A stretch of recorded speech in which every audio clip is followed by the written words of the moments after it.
Assalamualaikum warahmatullahi wabarakatuh. Pada mata kuliah Sistem Informasi Manajemen kali ini, kami dari kelompok 6 akan mempresentasikan materi yang berjudul Komputer dan Teknologi Informasi yang beranggotakan Erlisa Santri dengan NIM 2002 112807, Halmesya Rabiandira Wagola dengan NIM 2002 110162, Ririn Sustika dengan NIM 2002 112619. Komputer dan Teknologi Informasi. Yang pertama, pengertian teknologi informasi.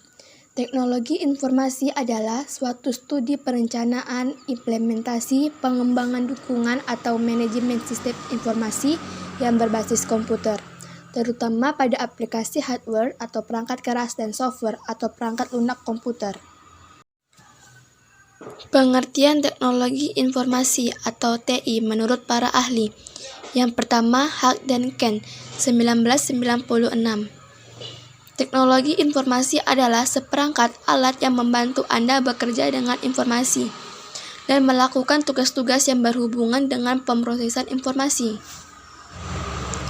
Yang kedua, Martin, 1999.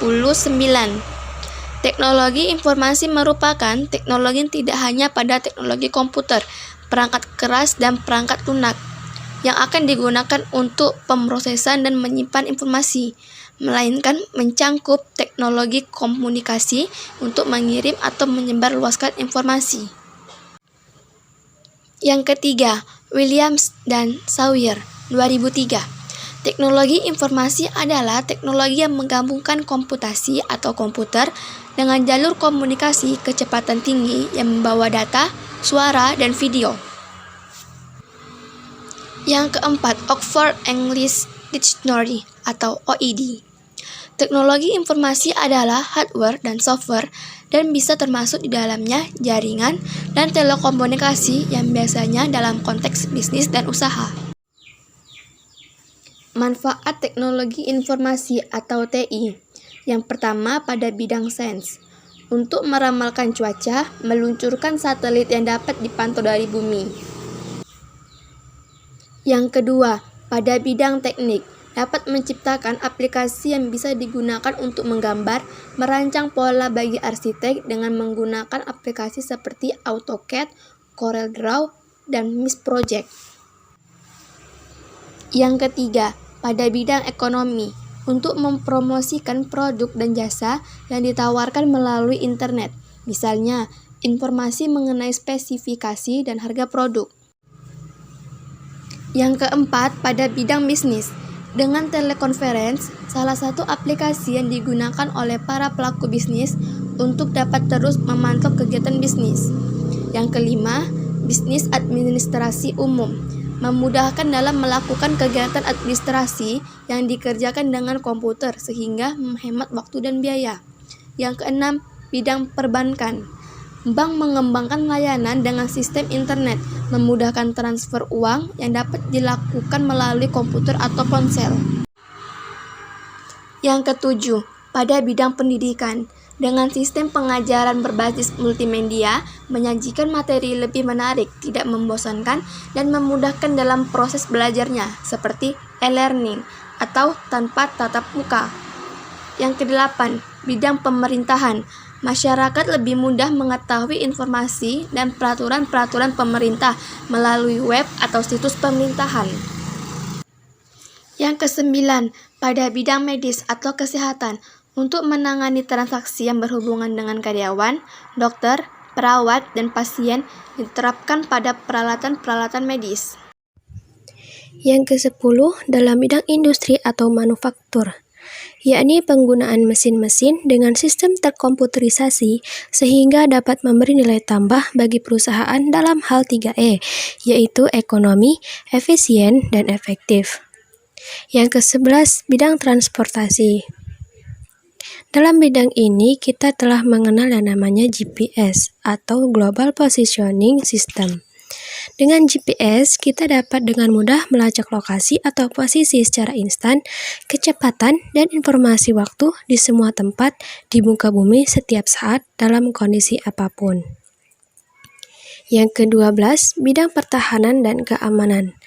Pertahanan dan keamanan suatu negara dapat dideteksi dengan pemasangan radar yang akan memantau perlintasan luar yang masuk, baik melalui darat, laut, dan udara. Yang ke-13, bidang permainan, yang ditandai dengan munculnya game online ataupun offline yang dapat dimainkan kapan saja dan di mana saja. Perangkat keras komputer. Perangkat keras komputer atau hardware adalah komponen-komponen fisik yang membentuk sebuah sistem komputer. Hardware sendiri dapat dilihat, diraba, dan berbentuk nyata yang membentuk satu kesatuan sistem personal komputer atau PC. Macam-macam perangkat keras komputer. Yang pertama, motherboard. Fungsi motherboard ialah untuk menghubungkan seluruh komponen-komponen PC. Yang kedua, Central Processing Unit atau CPU. Fungsi dari CPU ini ialah memproses dan mengolah semua kalkulasi dan perintah-perintah yang membuat komputer dapat dioperasikan. Yang ketiga, Random Access Memory atau RAM, yang berfungsi sebagai tempat transit data sementara untuk operasi yang telah dijalankan oleh CPU. Yang keempat, Video Graphic Array atau VGA. VGA card atau kartu grafis berfungsi sebagai penghubung yang memungkinkan pengiriman data-data grafis antara PC dan perangkat display seperti monitor atau proyektor. Yang kelima, hard disk, yang berfungsi sebagai tempat penyimpanan data utama seperti sistem operasi, aplikasi, dan dokumen. Yang keenam, optical DSC drive, yang disebut juga sebagai CD drive, DVD drive, atau ODD, yang berfungsi untuk membaca dan menyimpan data dari dan ke media cakram optik.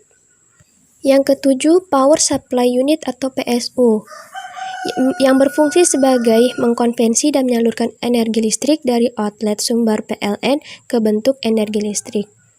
Yang kedelapan, monitor. Monitor disebut juga screen atau display, yang berfungsi untuk menampilkan video dan informasi grafis melalui kartu grafis atau VGA card. Yang kesembilan, keyboard and mouse, yang berfungsi sebagai alat input untuk memasukkan perintah teks, karakter, menggerakkan objek pada permukaan grafis.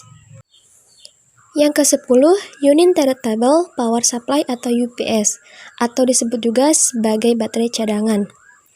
Fungsinya untuk menyimpan dan menyediakan cadangan listrik yang digunakan ketika sumber utama listrik atau PLN sedang padam.